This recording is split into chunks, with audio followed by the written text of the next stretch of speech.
नमस्कार मंडळी, श्री स्वामी समर्थ. चैत्र नवरात्रीला काय करावे व काय करू नये संपूर्ण माहिती आपण जाणून घेऊया. यंदा 19 मार्च 2026 गुरुवारी चैत्र नवरात्रीला सुरुवात होत आहे आणि याच दिवशी गुढीपाडवा सुद्धा आहे आणि याच दिवसापासून आपल्या मराठी नवीन वर्षाला सुद्धा सुरुवात होते. तुम्हा सर्वांना गुढीपाडव्याच्या, मराठी नवीन वर्षाच्या आणि चैत्र नवरात्रीच्या खूप साऱ्या शुभेच्छा. या व्हिडिओमध्ये मी तुमच्यासोबत चैत्र नवरात्री घटस्थापना माहिती, त्याचे नियम, त्याचबरोबर घटस्थापनेचे 2 शुभ मुहूर्त. पहिल्या मुहूर्तामध्ये जर तुम्हाला घटस्थापना करणे शक्य नाही झालं तर दुसरा अभिजित मुहूर्त सुद्धा आहे, त्यामध्ये तुम्ही घटस्थापनाही करू शकता. या चैत्र नवरात्रीमध्ये उपास कसा करावा, तुमच्याकडे जर घट नसतील तर, तसेच अखंड दिवा किंवा कलश स्थापना कशी करावी, तसेच कन्यापूजन, देवीची ओटी ही कोणत्या माळेला भरावी, कोणत्या सेवा तुम्ही करू शकता, अशी सर्व काही माहिती या व्हिडिओमध्ये तुमच्यासोबत शेअर करत आहे. त्यामुळे व्हिडिओ स्किप न करता अगदी शेवटपर्यंत नक्की पहा. बघा, आपल्या कुलदेवीचा कुळाचार करण्याचा, तसेच आपल्या घराण्याच्या रीतिरिवाजाप्रमाणे तिची सेवा करून कुलदेवीचा आशीर्वाद मिळवण्याचा नवरात्री म्हणजे जणू काही सुवर्ण काळ असतो. कारण नवरात्र काळामध्ये देवीच्या लहरी हे संपूर्ण ब्रह्मांडामध्ये सक्रिय झालेल्या असतात आणि या 9 दिवसाच्या संधीचं जो व्यक्ती सोनं करतो तोच खरा भाग्यवान असतो. देवी त्याच्यावर अतिप्रसन्न होते. नवरात्रीमध्ये देवीच्या शक्तींच्या 9 रूपांची पूजा केली जाते. संपूर्ण मराठी वर्षात 4 नवरात्र साजरी केली जातात. यातील पहिले नवरात्र चैत्र महिन्यात साजरे करण्यात येते. महाराष्ट्र, कर्नाटक, आंध्र प्रदेश येथे मोठ्या प्रमाणात चैत्र नवरात्र साजरे केले जातं. नवरात्रीचे संपूर्ण 9 दिवस देवीचे व्रत, पूजन, सेवा ही केली जाते.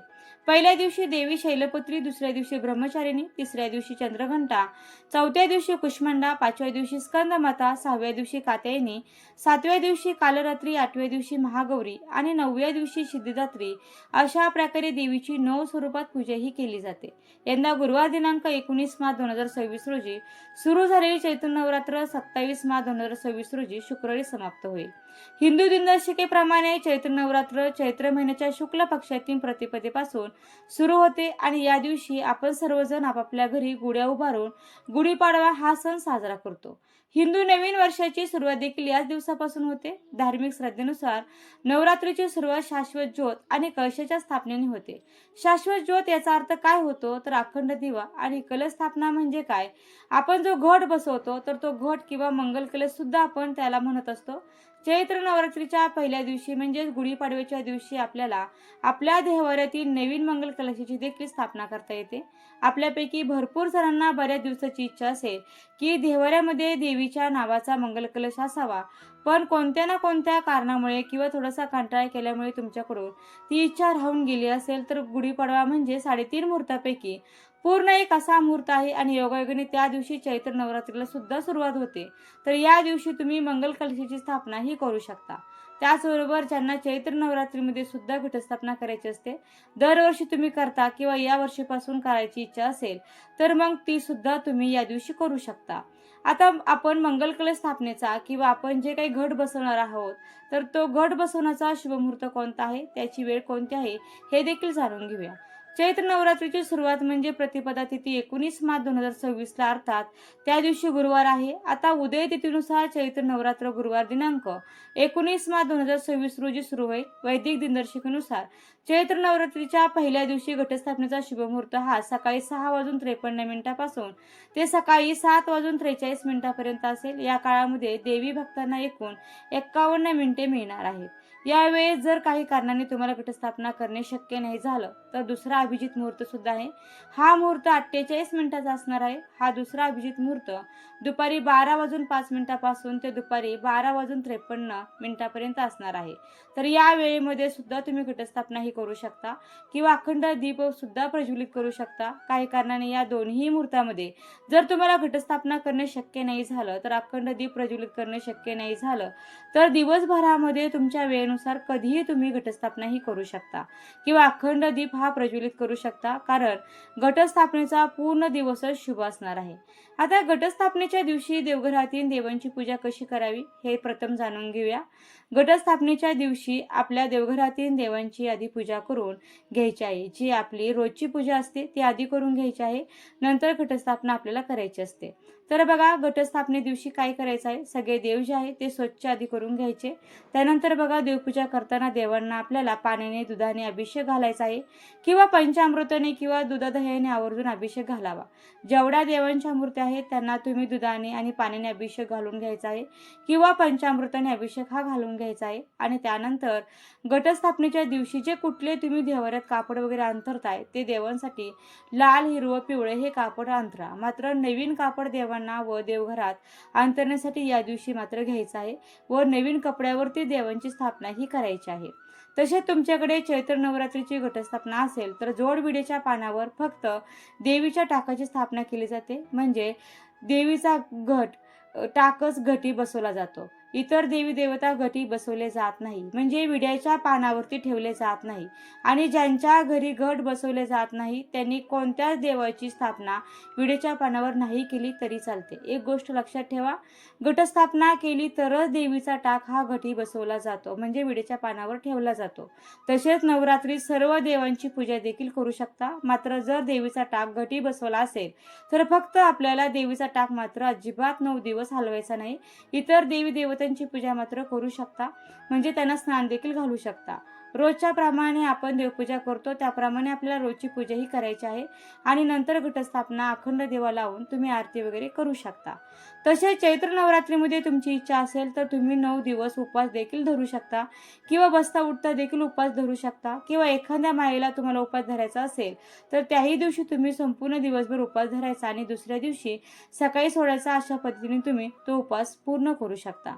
आता जाणून घेऊया अखंड दिव्यासंदर्भातील माहिती. तसे देवीची ओटी कधी भरावी, कन्यापूजन कधी करावे ते जाणून घेऊया. बघा, तुमच्याकडे घटस्थापना केली जात नसेल तर जे सुरुवातीला मी 2 मुहूर्त सांगितले आहे तर या दोन्हीपैकी कोणत्याही मुहूर्तामध्ये तुम्ही अखंड दिवा हा प्रज्वलित करू शकता. अखंड दिवा प्रज्वलित करण्यासाठी जिथे तुम्ही अखंड दिवा लावणार आहात, जसे की एखाद्या चौरंगावर किंवा पाटावर तुम्ही देवीचा फोटो ठेवून तिथे सुद्धा तुम्ही अखंड दिवा हा प्रज्वलित करू शकता किंवा देवघरासमोर सुद्धा अखंड दिवा हा प्रज्वलित करू शकता. तर डायरेक्ट जमिनीवर दिवा जो आहे तो मात्र आपल्याला अखंड दिवा हा प्रज्वलित करायचा नाहीये. दिव्याला आसन ही द्यायचंच आहे. आसन कशाचं द्यायचं तर बघा, तांदळाचं आसन द्यायचं. थोडेसे तांदूळ ठेवायचे आणि त्या तांदळावर आपण अष्टदल कमळ काढू शकतो. नाही काढलं तरी सुद्धा काही हरकत नाही. तर त्या तांदळाच्या राशीवर थोडेसे हळदी कुंकू तुम्हाला अर्पण करायचे आहे आणि त्याच्यावर आपला जो दिवा आहे तो ठेवायचा आहे. चौरंगावर किंवा देवाच्या समोर किंवा एक प्लेट घेऊ शकता आणि तुम्ही प्लेटमध्ये तांदूळ ठेवू शकता आणि त्या तांदळावर हळदी कुंकू अर्पण करू शकता आणि त्याच्यावर सुद्धा तुम्ही अखंड दिवा हा प्रज्वलित करू शकता, तरी देखील चालू शकतं. अखंड दिवा लावण्यासाठी पारंपरिक पूर्वीपासून तुमच्याकडे कसा दिवा वापरला जातो तर त्या पद्धतीचा दिवा तुम्हाला घ्यायचा आहे. आणि तुमच्याकडे वात कशा पद्धतीची वापरली जाते, कारण बऱ्याच जणांकडे कलावा असतो त्याची वात ही वापरली जाते, बऱ्याच जणांकडे कापसाची वात ही वापरली जाते, आमच्याकडे कापसाची वात ही वापरली जाते. तर मी तीच वात वापरणार आहे. कुलदेवी ही काही आतापासून नाही, पिढ्याने पिढ्या कुलदेवीचा मान सन्मान, कुळाचार, कुळधर्म आपले पूर्वज आहे ते करत आलेले आहेत आणि ते ज्या पद्धतीने करतात त्याच पद्धतीने आपण करणे आणि ते पुढे तीच प्रथा चालू ठेवणे आपलं कर्तव्य आहे. आणि त्याच्यामुळे तुमच्या घराण्यातील परंपरेनुसार तुम्हाला दिवा घ्यायचा आहे आणि त्यामध्ये वात सुद्धा त्याच पद्धतीची वापरायची आहे. आणि सुरुवातीला दिवा ठेवल्यानंतर दिवा स्वच्छ धुवून वगैरे कोरडा करून घ्यायचा आणि दिवा ठेवल्यानंतर दिव्याला हळदी कुंकू अक्षत अर्पण करायचे आहेत आणि त्याच्यानंतर त्यामध्ये तेल टाकायचं. बघा, तुम्ही तुमच्या घरी जी वात वापरली जाते ती वात त्यामध्ये घालायची आहे. दिवा प्रज्वलित करायचा आहे. अखंड दीप आणि त्यामध्ये एक छोटासा कापराचा तुकडा सुद्धा टाकायचा आहे, म्हणजे तुमचा दिवा जो आहे तो शांत होणार नाही. अशी खूप महत्त्वाची ही टीप आहे.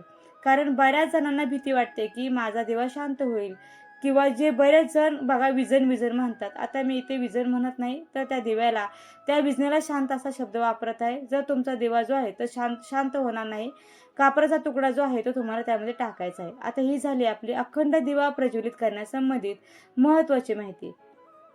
आता देवीची ओटी जी आहे ती तुम्ही 8व्या माळेला 9व्या माळेला ही भरू शकता. पण या 2 माळेला तुम्हाला जर देवीची ओटी भरणे शक्य नाही झालं तर तुम्ही 5व्या माळेला सुद्धा, पंचमीला सुद्धा देवीची ओटी ही भरू शकता.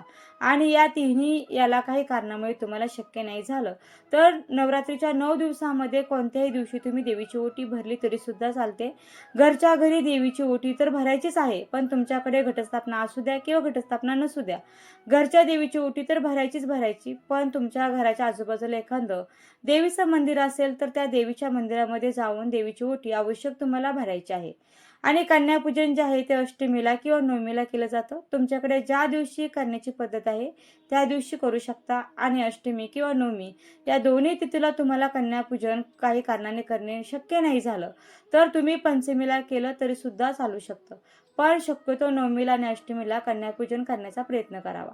या नवरात्रीच्या 9 दिवसामध्ये अखंड दिवा किंवा ज्या पद्धतीने तुम्हाला सेवा करणे शक्य होईल, दुर्गा सप्तशतीचा पाठ असेल, कुंजिका स्तोत्र, कुलदेवीचा मंत्र, त्याचप्रमाणे नवरात्रीत कुलदेवीची सेवा किंवा कुळाचार म्हणून कुलदेवीच्या टाकावर, मूर्तीवर किंवा फोटोवर कुंकुमार्चन देखील करू शकता.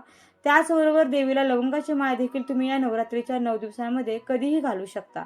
या व्यतिरिक्त ज्यांच्याकडे अजून देवी देवतांचे टाक, पितरांचा टाक वगैरे नाहीये, तर ते टाक सुद्धा तुम्ही बनवून घेऊ शकता आणि गुढीपाडव्याच्या दिवशी त्याची स्थापनाही करू शकता. समजा तुमच्यापैकी कोणाला गुढीपाडव्याच्या आधीच टाक मिळून जाणार असतील, तर मग ते टाक तुम्ही घरी आणायचे, पण धान्यामध्ये ते पुरून ठेवायचे, म्हणजे ते कोणाला दिसणार नाही. व तुम्ही गुढीपाडव्याच्या दिवशी ते टाक वर काढायचे, त्यांना अभिषेक वगैरे घालायचा, स्नान घालायचं आणि विधिवतपणे साधी पूजा करून आपल्या देव्हाऱ्यामध्ये म्हणजे देवघरामध्ये त्या टाकांची स्थापनाही करून घ्यायची. पण जर तुम्हाला गुढीपाडव्याच्या दिवशी टाक मिळाले, तर तुम्हाला धान्यात वगैरे न ठेवता तुम्ही डायरेक्ट त्यांची देवघरामध्ये विधिवतपणे स्थापनाही करू शकता. आता नवरात्रीच्या सगळ्यात शेवटच्या दिवशी तुम्ही होमहवन सुद्धा करू शकता. होमहवन केल्यामुळे काय होतं, आपल्या घरामध्ये जी काही नकारात्मकता आहे ती कायमची जाते आणि कुलदेवीचं अस्तित्व हे कायमस्वरूपी आपल्या वास्तूमध्ये तयार होतं. तर या दिवशी तुम्हाला होमहवन सुद्धा करता येईल. साधा सुद्धा तुम्ही गौरीचा किंवा कापुराचा देखील होमहवन हा करू शकता. आता बघा, गुढीपाडव्याचा स्वयंपाक आपण पुरणपोळी करतो, तर ज्या वेळेस नैवेद्य तयार होईल, तर सर्वप्रथम या देवी देवतांना नैवेद्य दाखवावा आणि त्यानंतर गुढीला नैवेद्य दाखवावा आणि मग तुम्ही जेवण वगैरे करू शकता. आता बघा, काही ठिकाणी 8व्या माळेला घट उठवले जातात, म्हणजे रामनवमी दिवशी उठवतात, तर काही ठिकाणी 9व्या माळेला घट उठवले जातात. घटस्थापना केली असेल तर घटाला 9 माळा घालूनच घट उठवले जातात.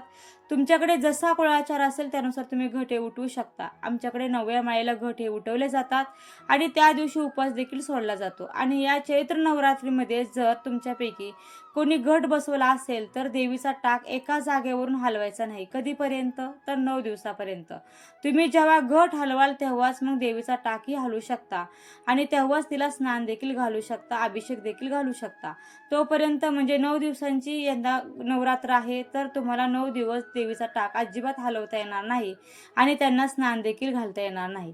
पण बघा, टाक असेल, मूर्ती असेल, जे काही असेल ते मात्र घटस्थापना जर तुम्ही केली नसेल तर तुम्ही देवीला दररोज स्नान देखील घालू शकता. जशी आपण शारदीय नवरात्रीत करतो त्याच पद्धतीने याही घटस्थापनेत आपल्याला करायचं असतं.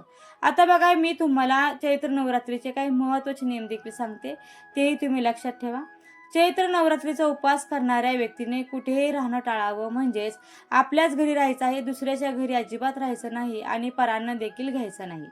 चैत्र नवरात्रीमध्ये स्वच्छ कपडे घालायची, म्हणजे मासिक पाळी, सुतक, विटाळ किंवा अशुभ प्रसंगी आपण काही कपडे वापरले असतील तर मग नवरात्रीच्या काळामध्ये ते कपडे अजिबात वापरायचे नाही. त्याऐवजी तुम्ही दुसरी कपडेही वापरू शकता.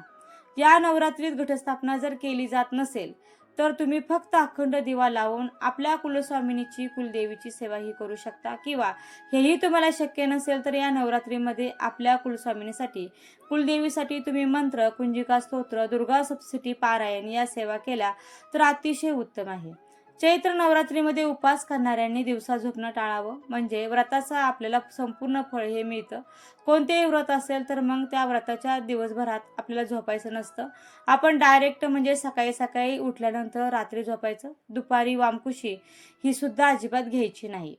चैत्र नवरात्रीच्या काळामध्ये देवीच्या मंत्राचा जास्तीत जास्त जप करायचा आणि सगळ्यात महत्त्वाचं म्हणजे खोटं बोलणं, राग करणं, हिंसा करणं हे प्रकार आपल्याला पूर्णपणे टाळायचं आहे, जेणेकरून सात्विक वातावरणामध्ये आपलं हे व्रत पूर्ण केलं असा याचा अर्थ होतो. या नवरात्रीच्या काळामध्ये मात्र घरामध्ये मांसाहार पूर्णपणे वर्ज्य करावा. तसेच उपवास करणे शक्य नसेल तर केवळ 2 वेळेचं सात्विक भोजन ग्रहण करावे. तसेच नवरात्रीच्या 9 दिवसांच्या दरम्यान केस आणि नखे कापू नयेत. या काळात ब्रह्मचर्याचं पालन करावे आणि फळांना पूर्णपणे वर्ज्य करावे. तर या व्हिडिओच्या माध्यमातून तुम्हाला बऱ्याच प्रश्नांची उत्तरं मी दिलेली आहेत.